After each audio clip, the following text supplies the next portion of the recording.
கர்த்தருடைய பரிசுத்த நாமத்திற்கு ஸ்தோத்திரம் உண்டாவதாக. கர்த்தராகிய இயேசு கிறிஸ்துவின் நாமத்தில் உங்களுக்கு கிருபையும் சமாதானமும் உண்டாவதாக. இந்த நாளுக்குரிய தியானத்திற்கான தேவ வார்த்தை யோவான் அதிகாரம் 12 வசனம் 26.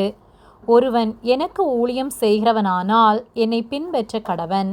நான் எங்கே இருக்கிறேனோ அங்கே என் ஊழியக்காரனும் இருப்பான். ஒருவன் எனக்கு ஊழியம் செய்தால் அவனை பிதாவானவர் கனம் பண்ணுவார். பிரியமானவர்களே, நாம் கர்த்தருடைய பிள்ளைகளானால் கர்த்தருடைய வழியிலே நடக்கிறவர்களாக இருக்க வேண்டும்.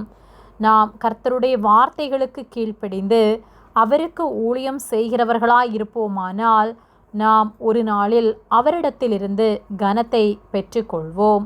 நான் கர்த்தருக்கு உண்மையுள்ள வாழ்க்கை வாழ்கின்றேனே, ஆனாலும் அநேக பாடுகள், உபத்திரவங்கள், நிந்தனைகளை நான் சுமந்து கொண்டிருக்கின்றேனே என்று ஒருவேளை நாம் நினைக்கலாம். உண்மையாய் நாம் கர்த்தருக்கென்று வாழும்போது அநேக உபத்திரவங்கள், போராட்டங்கள் உண்டு. ஆனாலும் அந்த பாடுகளின் மத்தியிலும் கர்த்தர் நம்மை பாதுகாத்து ஏற்ற காலத்திலே கர்த்தர் நம்மை உயர்த்துவார். கர்த்தர் நம்மை கனம் பண்ணுவார்.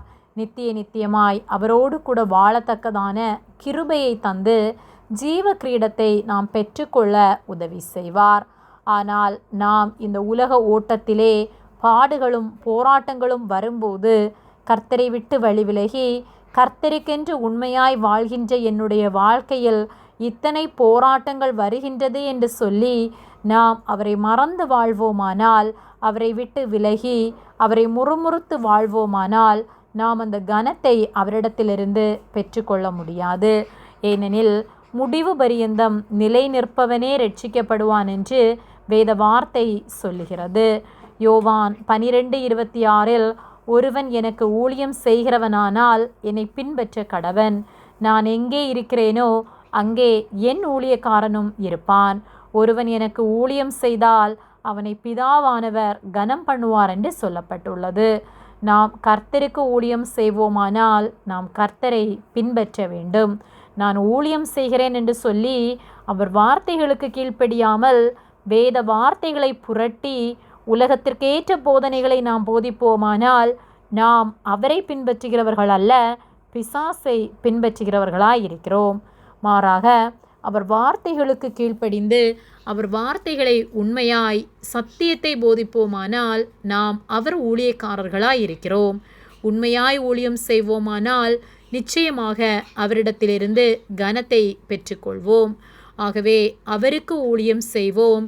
கர்த்தர் நம் ஒவ்வொருவரையும் ஆசீர்வதிப்பாராக. ஆமேன். ஜெபம். எங்களை அதிகமாக நேசித்து வழிநடத்தி வருகிற எங்கள் அன்பின் பரிசுத்த பிதாவே, இந்த நாளையும் நாங்கள் காணும்படியாக நீர் எங்களுக்கு ஜீவனை தந்து தயவு பாராட்டி எங்களை பாதுகாத்து எங்களை பராமரிக்கிற உம்முடைய அன்பிற்காக நாங்கள் உமக்கு நன்றி செலுத்துகின்றோம். நாங்கள் தியானித்த வார்த்தையின்படியே நாங்கள் உமக்கு ஊழியம் செய்கிறவர்களாய் உம்முடைய வார்த்தைகளுக்கு கீழ்ப்படிந்து உமக்காக வாழ எங்களுக்கு உதவி செய்யும்படியாய் ஜெபிக்கின்றோம். எங்களை உம்முடைய கரத்திலே தாழ்த்துகின்றோம். இயேசுவின் நாமத்தில் ஜெபிக்கின்றோம் பிதாவே. ஆமேன்.